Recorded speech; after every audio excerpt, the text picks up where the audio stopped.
vuelta a las 8:45. Conversamos ahora sobre las elecciones, las votaciones que se han dado en el Colegio de Abogados para designar al magistrado titular y magistrado suplente, que según la Constitución, este colegio profesional pues designa hacia la Corte de Constitucionalidad.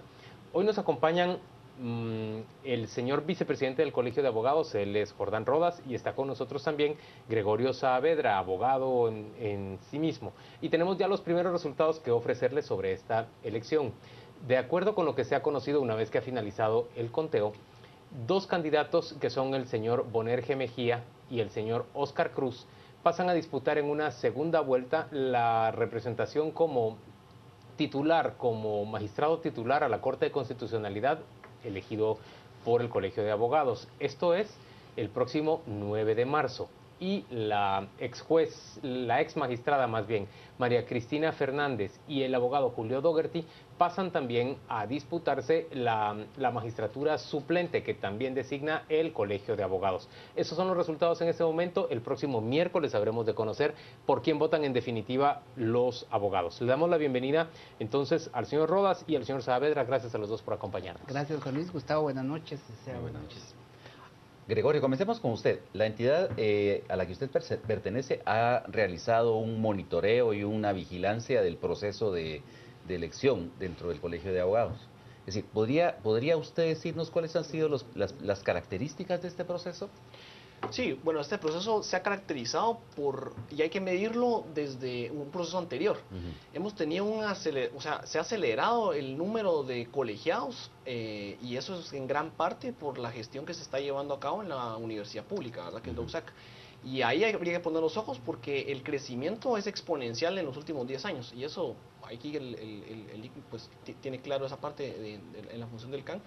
Y es un tema que preocupa porque podríamos estar frente, o sea, casi seguramente estamos frente a una cuestión de estructuras, ¿verdad? Que están funcionando desde las academias. Y probablemente tiene el peso de guiarnos a este tipo de procesos electorales y el de la Corte de Constitucionalidad es el principal, ¿verdad? Goyo, pero estamos frente al resultado de una estructura académica. Eso es lo que pareciera ser que representa el señor Bonerge Mejía, y a una estructura gremial, porque es una corriente fuerte la que incluso en su momento hizo presidente del Colegio de Abogados a Óscar Cruz. Sí, definitivamente yo lo valido de esa forma. Y el tema es, hay que ver los porcentajes, ¿verdad? Porque los incentivos, que no parten, hay que decirlo, no parten de Bonerge Mejía, sino parten de un decano anterior que fue Estuardo Galvez, de graduar masivamente personas y que ha venido acrecentando a diestra y siniestra el número de colegiados. Habría que ver si hay filtros en ese sentido y yo creo que esta elección tiene ese panorama y tiene ese tiempo. Ahora, digamos, entonces ¿está implicando usted que muchos de esos graduados van con el compromiso de votar por quien los graduó? Pues es un incentivo. Pero yo sí discrepo ahí. ¿Por qué, Jordán? Porque si bien ha habido un incremento en colegiados, no se debe únicamente a la Universidad de San Carlos de Guatemala, sino que también a la proliferación de universidades privadas, que hasta ahorita abogados salen hasta por fin de semana y en promociones. Entonces ahí no es una responsabilidad exclusiva de la Universidad de San Carlos. Yo ahí sí defiendo a esta casa de estudios. ¿Y cómo se explica el triunfo del señor Bonerge Mejía? Bueno, recordemos dos factores importantes de los dos candidatos que van primero y segundo lugar. Bonerge Mejía fue decano de la Facultad de Derecho, fue coordinador de la unidad académica durante la anterior gestión del Colegio de Abogados y unos meses de la actual gestión. Es decir, ejerce influencia sobre un buen grupo, tiene ascendiente sobre un buen grupo. Es bastante conocido porque recuérdense que la unidad académica es la encargada de hacer todos los diplomados en la capital y en el interior del país. Y Óscar Cruz pues fue presidente del Colegio de Abogados y Notarios, entonces son personajes dentro del foro, para bien o para mal son conocidos, pero también no es un asunto exclusivamente de San Carlos, y el dato de los resultados de hoy para la magistratura suplente nos demuestra que la licenciada Cristina Fernández aún sacó más porcentaje, más votos que Bonerge Mejía, con un 30% contra un 29%, entonces también tenemos que analizar más allá. Ahora, digamos, Gregorio, en el caso de la campaña, lo que vimos hoy, bueno, hay una fotografía suya rodeado de un montón de esas mesas de churrasquitos que pusieron, ¿no? Es decir, se invirtió un montón de plata dentro de esa campaña. ¿De dónde viene ese dinero? Y bueno, habría que preguntarle a los grupos porque el proceso de fiscalización del financiamiento en realidad es un microcosmos lo que está ocurriendo en el Colegio de Abogados de lo que ocurre en la política nacional. No hay un filtro, no sabemos de dónde viene el dinero, no sabemos de dónde viene el financiamiento para que 3 agrupaciones tuviesen un espacio aledaño al centro de votación, que tuvieran edecanes, que tuvieran chucos para regalar, almuerzos. Jordán, ¿cómo se financian esas cosas en el Colegio de Pues Abogados? lamentablemente coincido ahí con el licenciado Goyo, es decir, en lugar de ser desde la academia un referente para la política nacional, somos un reflejo de lo que pasa. Entonces seguramente que... O sea, la corrupción a nivel nacional la vemos reflejada también en el Colegio de Bueno, Abogados. el clientelismo muchas veces se da en ese sentido también, es decir, tendríamos que apostar a un voto más razonado, a un voto maduro. Es cierto, pero señores, cuando hablamos de clientelismo para elegir a quien habrá de integrar la Corte de Constitucionalidad, que termina diciendo qué dice la Constitución y qué no dice en términos generales, estamos hablando de un despropósito completo. Bueno, la oferta se da en cuanto a los churrascos, en cuanto a la movilización, quizás, ¿verdad? Pero yo estoy esperanzado en que los votos sean razonados por parte de los colegas. Recordemos que el voto es secreto, ahí cada quien sabrá si vende Jordán, o no su voto por un churrasco, por ejemplo, yo no lo haría. Veamos un aspecto, es decir, es una elección que es crucial, porque como dice Juan Luis, es el ente que en última instancia decide qué significa la Constitución y qué no significa. Sí, ¿por qué el Colegio de Abogados o la Comisión Electoral, hay una comisión específica, por qué no fija un techo de campaña? ¿Por qué no fija una fiscalización de estos procesos? Sí, Gustavo, es importante esa diferenciación, porque hay órganos, la Asamblea General, está la Junta Directiva, de la cual yo soy vicepresidente, está el Tribunal de Honor y está el Consejo Electoral, el Comité Electoral del Colegio. Entonces, el presidente es Santiago Lobo, él tendría que dar respuesta en ese sentido, porque es un órgano independiente a la Junta Electiva.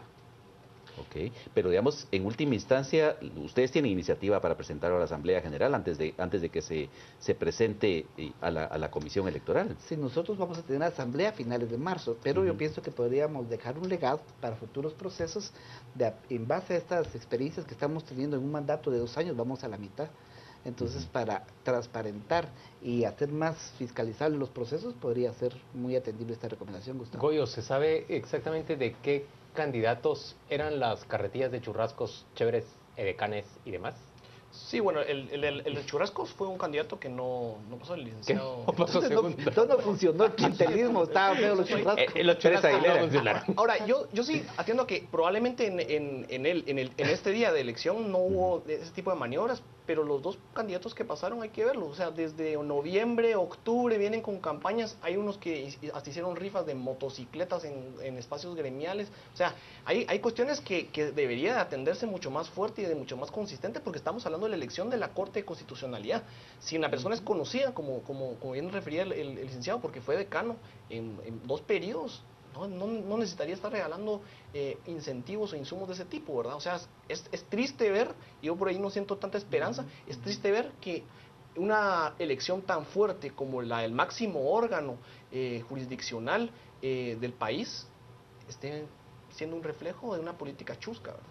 ¿Qué dice de los abogados el hecho de que elijan a estas 2 personas para ir a la segunda vuelta? Bueno, pues dice que son las personas más conocidas dentro del foro, los candidatos, ¿verdad? Que cruzaron el voto también. También tenemos que valorar el esfuerzo que se hizo. Sí, porque si María Cristina Fernández tiene 30%... Bonerges tiene 29%, algo pasó ahí. Entonces, el candidato de Bonerges no sacó la misma cantidad. Entonces, hay un razonamiento a la hora de emitir el sufragio también. No es que sea un voto así acarreado a ciegas. Sí, no, yo pienso que tiene su mérito el gremio en ese sentido. Ahora, Gregorio, pero miremos, vamos a ver, toda esa rifa de motocicletas, todo ese gasto en la campaña, bueno, en primer lugar no sabemos de dónde salen los fondos. Y también eso en última instancia, si es una contribución de alguien, es decir, va a ser como la campaña electoral, no va a ser una contribución para mejor interpretar la Constitución, sino obviamente va a haber algo a cambio. Pues ahí creo que tenemos que, el televidente y nosotros mismos tenemos que resolverlo por la suposición, ¿verdad? La preocupación sí es, por ahí hay un voto cruzado, sí, hay que decirlo, pero puede ser reflejo de que los candidatos titulares, que fueron más que los suplentes, hay una correlación también entre que eran mucho menos conocidos los suplentes, ¿verdad? Por ahí María Cristina Fernández puede haber acaparado un cierto voto urbano que fue contundente y los resultados lo van a demostrar, lo vamos a analizar mañana probablemente con mayor claridad, ¿verdad? Bueno, también tenemos que analizar asignaturas pendientes en este proceso del colegio, cosas que sí me preocupan a mí. Para titulares no había ninguna mujer. Eso es lamentable, pudiendo haberse inscrito, porque no es necesario inscribir titular y suplente, por ejemplo. Y tampoco vimos indígenas en contienda. Y eso que hay un elevado número ahora ya colegiado. Entonces también algo está pasando que nos debería mala conciencia. Bueno, pero pareciera que lo que está pasando es lo que nos decía Jordán hace unos minutos. Es decir, el gremio refleja en buena medida lo que ocurre en el país. Tampoco tenemos una gran cantidad de candidatos a cargos de elección popular de origen indígena. Déjenme darles un dato. Una colega periodista, Jimena Enríquez, me dice, los 3 eventos masivos de propaganda para las elecciones del Colegio de Abogados fueron financiados por las campañas de Bonerge Mejía, Óscar Cruz, justamente los dos finalistas, y Héctor Hugo Pérez Aguilera. Los churrasquitos eran de Héctor Hugo, que no pasó. Pero por eso también valoremos que no se dejaron ir por el famoso churrasco, ¿verdad? Porque pero sí Hugo por los chéveres no... y por los edecanes. Sí, podría ser, yo no creo que haya sido solo ese factor para determinar un voto, que sería muy poca capacidad de los colegas que pienso que sí tienen su grado de reflexión, ¿verdad? Pero sí analizaron y castigaron, es evidente, a un magistrado en ejercicio de su cargo. Ellos tendrán su razón. ¿verdad? Esa parece ser la tendencia, ¿verdad, señores? Que ninguno de los magistrados que actualmente integra la Corte de Constitucionalidad va a lograr repetir. Pues el presidente del colegio, Maco Sagastume, fue ponente en el sentido de no a la reelección, ¿verdad? Entonces vamos a ver qué es lo que pasa en términos generales en las distintas instituciones. Ahora, en el caso, por ejemplo, del magistrado Pérez Aguilera, lo que se vio es que no pidió permiso para hacer campaña, como sucedió con el juez Villeda. Correcto. Ahora, ¿eso plantea algún problema legal o es solamente un problema ético? Pero legal ante quién, porque es magistrado titular de la Corte de Constitucionalidad. Tendría que tener un reglamento interno, habría que ver si existen sanciones o no al respecto. Yo pienso que más va a parar siendo un asunto ético, ¿verdad? Ya, ok. Que va a terminar siendo una cuestión ética, pero entonces yo tengo un planteamiento más que hacer. Él apenas hace cosa de año y pico se estaba candidateando para magistrado a la Corte de Apelaciones. Logra la magistratura a la Corte de Apelaciones y ahora quiere otra magistratura, la de Corte de Constitucionalidad, del señor Cruz, sí. ¿Es ético que habiendo sido electo para magistrado a la Corte de Apelaciones, desista de seguir con ese mandato que le fue otorgado y se vaya a buscar la magistratura por la Corte de Constitucionalidad? Bueno, ahí podría reñir lo ético con legal, porque lo legal está en el libre derecho de elegir y ser electo, pues tiene la aspiración y claro, no por eso lo la prohíbe. pregunta va por el lado ético. Sí, ya sería cuestión que cada quien lo valorara, un juicio de valor. ¿Y cómo lo valoran ustedes? ¿Encuentran conflicto o no encuentran conflicto ahí? Yo creo que es complejo identificar un conflicto en ese sentido, porque por ahí tendríamos que ver de todas las personas que están ocupando un cargo público, ¿verdad? María Cristina también es magistrada suplente dentro de la Corte de Apelaciones. Ella logró también una magistratura en... Sí, claro, porque no entró titular, pero está dentro del grupo de las personas que son llamadas en caso de alguna ausencia. También tendría ese cuestionamiento ético. Sí, y también el licenciado Maco Villeda, pues es un que juez era juez en ejercicio. Entonces, yo creo que hay que balancearlo, ¿verdad? Y hay una carrera judicial que uno también correcto, puede hacer, aspirar a más, en todo sentido. Ahora, pero también está el caso de candidatos que se postularon en el Consejo Superior Universitario, que se postularon en el Congreso, es decir, esa doble postulación, ¿no? Eso es como jugar a un cartón de lotería. Si no me pegan esta, me pegan en otra, ¿verdad? Ya serán los órganos que tengan una decisión para decir si se valora eso o no. Señores, ¿qué significa la próxima semana en términos de cómo salen a persuadir los aspirantes al resto de sus colegas en el gremio para que les respalden? ¿Más edecanes? ¿Más hot dogs? ¿Más fiestas?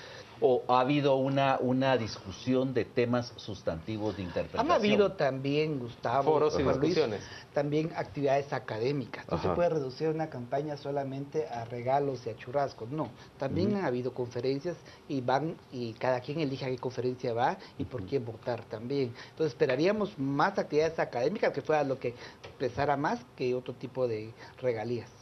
Goyo, ¿es previsible que el presidente de la República termine aceptando hacer un proceso transparente o ya deberíamos dar por descontado que él va a designar a una persona que simplemente él tenga en el pecho en este momento? Yo creo que tiene tiempo y ahí hay que ver que no hay una reglamentación o un mandato de ley más amplio que el que está en la Constitución para su selección, que podría existirlo, ¿verdad? En el proceso de creación de la ley de comisiones de postulación se anuló el incluir la elección de magistrado por parte del presidente. Pero hay que recordar otra cosa, y el llamado puntual tendría que ser a, si no va a ser un proceso abierto para postulantes, por lo menos que diga quiénes son los candidatos que está considerando, ¿verdad? Y que pueda recibir de la población una retroalimentación, tachas podría ser una visión, o una retroalimentación por sectores, ¿verdad? Que creo que eso transparenta el proceso y eso sí es sujeto a cualquier poder. Y otro tema importante es que no es una elección solo del presidente. En este caso es una cuestión de la Constitución que dice el presidente en Consejo de Ministros. Y aunque eso puede sonar lo mismo, no lo es. Hay una validación de los ministros en ejercicio de su función de firmar junto con el presidente la selección de estas personas, ¿verdad? Y aunque podamos pensar que el líder del Ejecutivo es el presidente, hay una observación y un llamado que tienen todos los ministros de sus carteras a decirle al presidente, aquí hay un paso que yo no voy a dar si no hay claridad respecto a la transparencia. Y yo creo que la invitación de la población tendría que ceñirse a eso, a decir, queremos conocer a qué personas están considerando, no queremos rumores, no queremos chismes y queremos, sí, que los ministros también cumplan con esa función, porque las firmas van a estar estampadas en el acuerdo que designa al titular y al suplente. Tendrían derecho a desintir en un momento determinado. Correcto. Que tengan la valentía de hacerlo es otra cuestión también. Ahora, en el caso de la elección de magistrados, vamos a ver, es decir, toda ley constitucional siempre requiere de una ley ordinaria o un reglamento para interpretarse, ¿no? ¿Podría reglamentarse la elección por parte del presidente sin incurrir en inconstitucionalidades? ¿Ustedes que son abogados? Sí, podría hacerse en un momento ¿Sí? determinado, porque la Constitución da los principios. Ajá. Y las leyes ordinarias desarrollan esos principios. Por ejemplo, el derecho a publicidad, está la ley de acceso a la información que desarrolla eso. Pues. Entonces, si hay voluntad política de transparentar, y también se tiene que dar lectura a los acontecidos del año anterior. No podemos seguir haciendo lo mismo cuando la población está más vigilante hoy día. ¿Ustedes ven posibilidades de que se dé la vuelta a este resultado? Estamos hablando de un 29% de votos en el Colegio de Abogados a favor de Bonerge Mejía contra un 22% del señor Cruz. ¿Ustedes ven posible que se dé la vuelta y termine siendo electo el señor La Cruz? posibilidad hipotética está porque lastimosamente la participación, aunque lo conversamos fuera del aire, creció, parece que creció numéricamente, o sea, estamos hablando casi 8.000 personas que emitieron un voto de 19.000 habilitados aproximadamente, ¿verdad? Números gruesos. Da para que pueda haber un incentivo fuerte a asistir a votar, pero también hay que ver que los porcentajes están todos, el 30% que mencionaba Elic de la magistrada María Cristina Fernández es el más alto, ¿verdad? Entonces hay una correlación que puede hacerse muy fuerte para darle vuelta a estos resultados, tanto en el suplente como en el titular. Una última pregunta, ¿ustedes ven con esperanza la selección que se está haciendo tanto en Corte Suprema como en Congreso de la República? Yo pienso que sí, tenemos que tener la esperanza de que sea la elección que necesita el país. La próxima Corte Constitucional es vital, se puede consolidar lo poco o mucho que hemos avanzado el año anterior en combate a la impunidad y lucha contra la corrupción, o podemos tener un retroceso que realmente sería lamentable para Guatemala. Señores, gracias a ambos por acompañarnos a las 8:45. Vamos rápidamente con Rocío Lazo. Ella nos cuenta qué se dice en redes sociales sobre este tema en concreto. Gracias, Juan Luis. Hablamos en este momento sobre la elección de magistrados a la Corte de Constitucionalidad. Y nos interesa mucho saber sus comentarios, así que esperamos su opinión en nuestras redes sociales. Comenzamos con Raúl. Cuando nuestros profesionales ungen a Mejía y a Cruz como candidatos a la CC, tu fe en las universidades se va por una letrina. Juan Carlos Martínez. Si parte del sector intelectual vende su voto por un churrasquito, ¿qué se puede esperar de la población menos educada?